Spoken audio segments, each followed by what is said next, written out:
गणनायकाय गणदैवताय गणाध्यक्षाय धीमहि गुणशरीराय गुणमण्डिताय गुणेशानाय धीमहि गुणातीताय गुणाधीशाय गुणप्रविष्टाय धीमहि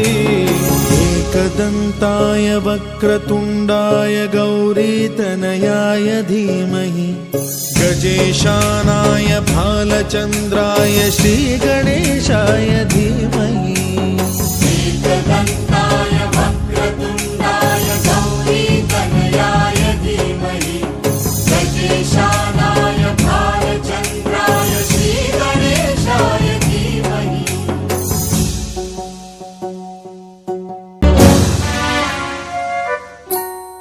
गानचतुराय गानप्राणाय गानान्तरात्मने गानोत्सुकाय गानमत्ताय गानोत्सुकमनसे गुरुपूजिताय गुरुदैवताय गुरुकुलस्थायिने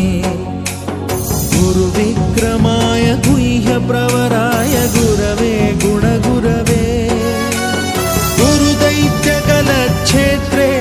गुरुधर्म सदाराध्याय गुरुपुत्र परित्रात्रे गुरुपाखण्ड खण्डकाय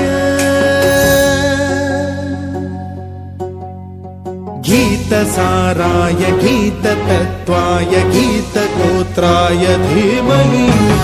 गूढगुल्फाय गन्धमत्ताय गोजयप्रदाय धीमहि